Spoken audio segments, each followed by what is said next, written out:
இப்போ ஒரு கம்பெனியில் 1000 பேர் வேலை பார்க்குறாங்கன்னா 1000 பேருக்கும் வேலை போகிறதில்ல.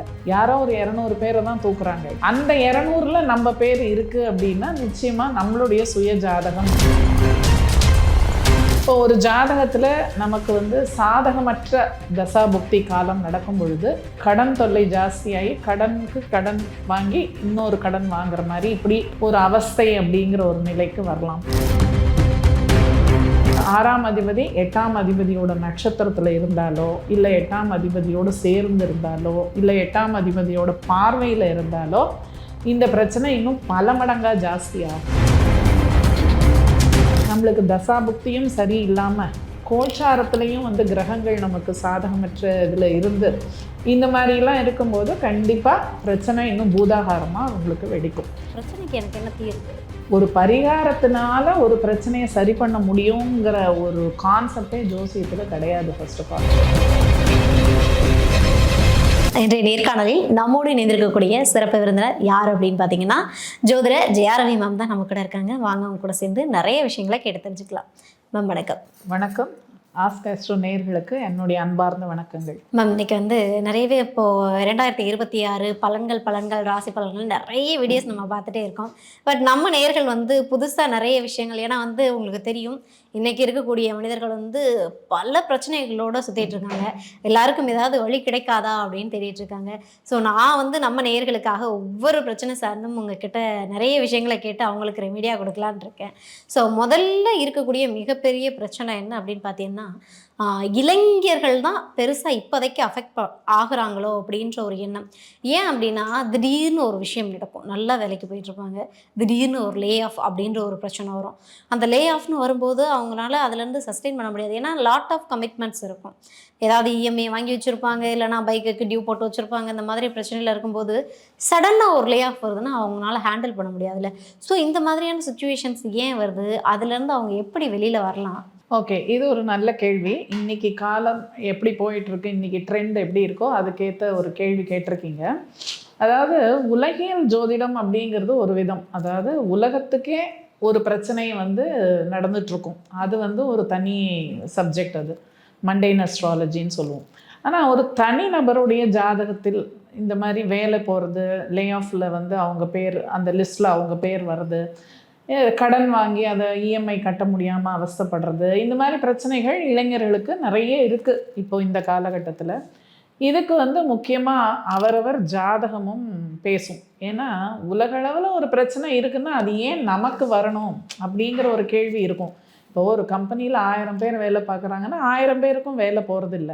யாரோ ஒரு 200 பேரை தான் தூக்குறாங்க இல்லையா?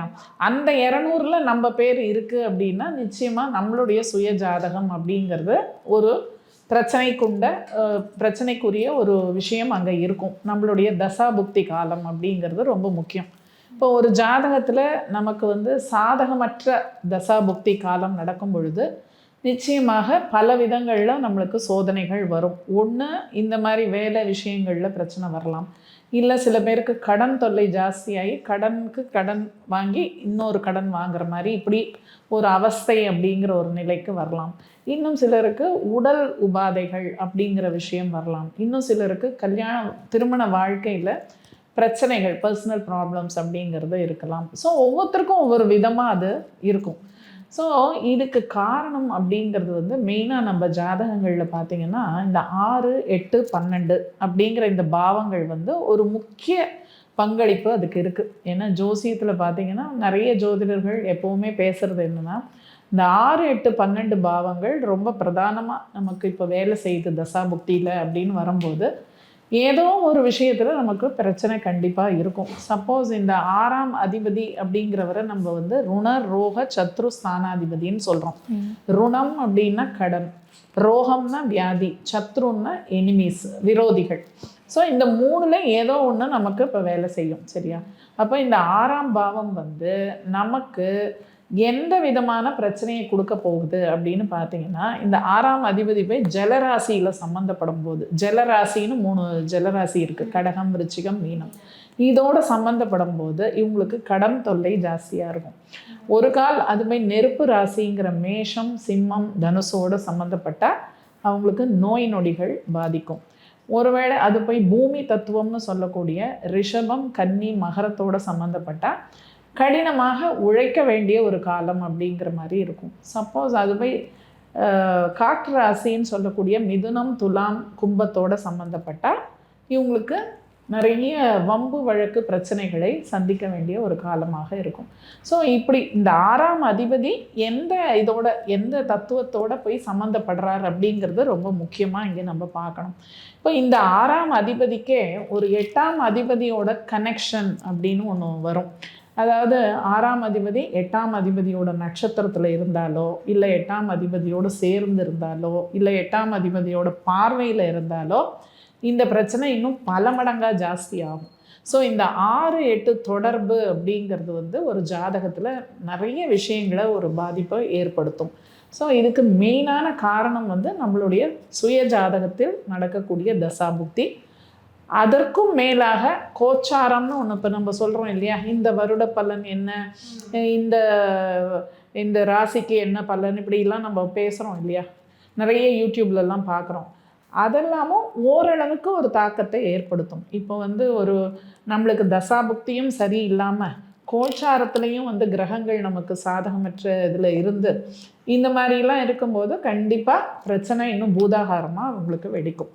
சரியா? அப்போ எல்லாருக்கும் இது நடக்கணும் அப்படிங்கிற அவசியம் இல்லை. நம்ம ஜாதகம் நல்லா இருந்து நம்மளுக்கு நல்ல பாவங்கள் இயக்கத்தில் இருக்கும்போது இந்த பிரச்சனை நமக்கு வராது. இப்போ லே ஆஃப் பண்ணிட்டாங்க நீங்கள் சொன்ன மாதிரி இந்த 6-8 பாவம் வந்து சரியில்லை மேம், நீங்கள் பிரச்சனையை மட்டும் சொல்லிட்டீங்க, நான் அதிலேருந்து முதல்ல எப்படி வெளியில் வர்றது? ஏன்னா சடனாக ஒரு வேலை போயிடுச்சுன்னா அதை ஃபேஸ் பண்ண முடியாது யாருனாலையும். இப்போ நிறைய வீட்டில் பார்த்தீங்கன்னா அது என்ன ஆகும், ஒரு மன உளைச்சல் ஆகி அந்த பையன் ஏதாவது சில நேரங்களில் தவறான முடிவு எடுக்கிறவங்களும் நிறைய பேர் உண்டு, சில நேரங்களில் வந்து வேறு விஷயங்களில் அடிக்ட் ஆகிற பசங்களும் நிறைய பேர் உண்டு.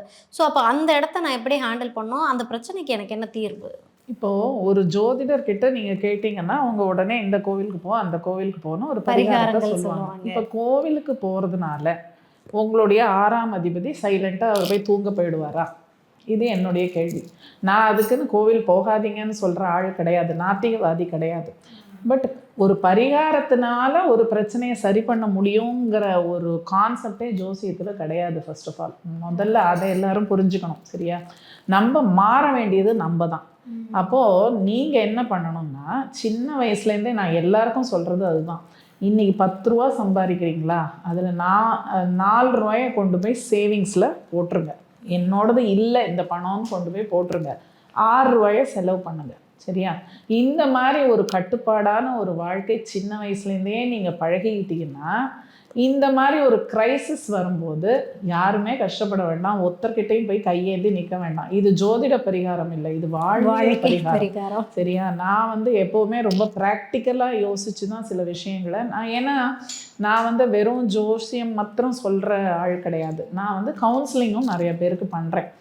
அதாவது இந்த பிரச்சனைக்கு மாத்திரம் இல்லை, லைஃப்பில் ஈவன் ஹஸ்பண்ட் அண்ட் ஒய்ஃப்குள்ளே இருக்கிற பிரச்சனைகள், இது மாதிரி பல பிரச்சனையோடு நம்மக்கிட்ட வரும்போது வெறும் பரிகாரத்தை சொல்லி அவங்கள கோவிலுக்கு போன்னு சொல்கிறதுங்கிறது எனக்கு என்னோட பர்சனல் இது என்னென்னா இது ஒரு முட்டாள்தனம் அப்படின்னு தோணும்.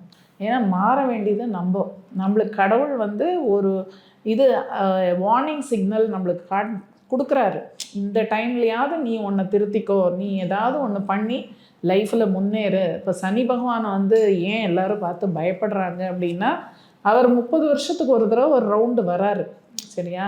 அப்போ வரும்போது நம்ம பிறக்கும்போது நம்மளுக்கு சனி பகவான் எங்கே இருந்தாரோ அந்த இடத்துக்கே அவர் திரும்ப வரத்துக்கு 27 to 30 வயசில் வராரு. எதுக்கு வராருன்னா நமக்கு நல்ல விஷயங்களை சொல்லி கொடுக்கறதுக்கு வராரு. அப்போவும் நான் வந்து திருந்த மாட்டேன் அப்படின்னு நான் பிடிவாதமாக இருந்தேன்னு வச்சுக்கோங்களேன், அப்போ நீங்கள் எப்போவுமே திருந்த முடியாது. ஏன்னா அவர் திரும்ப இன்னொரு ரவுண்டு வரத்துக்கு 60 வயசு ஆகிடும் உங்களுக்கு. அப்போ நீங்கள் திருந்தினா என்ன, திருந்தாட்டி என்ன, உங்கள் ப்ரைம் டைம் ஆஃப் தி லைஃப்பில் வந்து நீங்கள் எல்லாத்தையும் கோட்டை விட்டுட்டீங்க.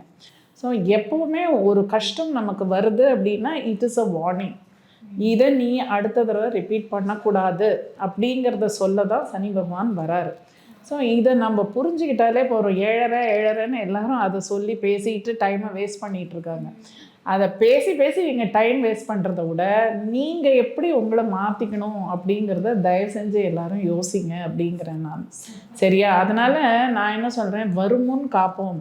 ஒரு கஷ்டம் வந்தப்புறம் அதை எப்படி சமாளிக்கிறதுன்னு நம்ம ஒரு உபாயமாக எதையாவது தேடுறத விட வரத்துக்கு முன்னாடியே நீங்கள் எல்லாரும் பிளான் பண்ணுங்கங்கிறேன். இந்த காலத்து இளைஞர்கள்கிட்ட இருக்கிற பெரிய பிரச்சனையே என்னென்னா, 100 ரூபா இன்னைக்கு அவனுக்கு சம்பாத்தியம், இன்னைக்கு வருமானம் வரும் அப்படின்னா அந்த பையன் வந்து 150 ரூபாய்க்கு ஒரு செலவை ரெடி பண்ணி வச்சுருப்பான்.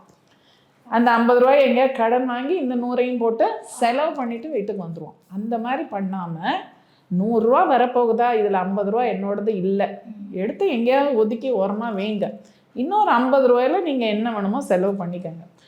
அஃப்கோர்ஸ் நம்மளுக்கு எல்லாம் ஆசை தான், சின்ன வயசில் எல்லாம் அனுபவிக்கணும்னு ஆசை தான். பட் எல்லாமே ஒரு கட்டுப்பாட்டுக்குள்ளே இருக்கணும். இதுதான் வந்து புத்திசாலித்தனமே ஒழிய கிரகங்களை திட்டுறதோ இல்லை கடவுளை திட்டுறது இதெல்லாம் வந்து முட்டாள்தனம். ஓகே, முதல்ல நம்ம கரெக்டாக இருக்கணும், அதுக்கப்புறம் கடவுள்கிட்ட ஆமாம். நிஜம். கடவுள் என்ன பண்ணுவார், நம்மளோட புவர் பிளானிங்க்கு கடவுளை எப்படி நீங்கள் பழி சொல்ல முடியும்? உங்களுக்கு எவ்வளோ நல்ல விஷயங்கள் கொடுத்துருக்காரு கடவுள். அதை நீங்கள் என்றைக்காவது நன்றி சொல்லியிருக்கீங்களா, இல்லை பாராட்டியிருக்கீங்களா? இல்லையே. நம்மளுக்கு கெட்டது நடக்கும்போது உடனே கடவுளை எல்லாரும் திட்டுறது, கடவுளுக்கு கண்ணே இல்லை, இரக்கமே இல்லை அப்படின்னு. இதெல்லாமே தப்பு. ஃபர்ஸ்ட் ஆஃப் ஆல் கடவுளுக்கும் உங்கள் கஷ்டத்துக்கும் சம்பந்தமே கிடையாது. உங்கள் கர்மா தான் உங்களை வந்து வழி நடத்தி கொண்டு போகுது. தீதும் நன்றும் பிறர் அதை ஃபஸ்ட்டு எல்லாரும் புரிஞ்சுக்கணும். கண்டிப்பாக மேம், சூப்பர் மேம். அதாவது வாழ்வியல் பரிகாரமாக ரொம்ப அழகாக கொடுத்துட்டீங்க. கண்டிப்பாக இதுக்கப்புறம் இதை பார்க்குறவங்களுக்காவது ஒரு தாட் வரும்னு நினைக்கிறேன். ஓகே, ஓரளவுக்கு நம்ம தான் வந்து ப்ரீ ப்ரிகாஷன்ஸ் வந்து நிறைய எடுத்துக்கணும் அப்படின்ற ஒரு தாட் மேபி இனிமேல் வந்தாலும் வரலாம்.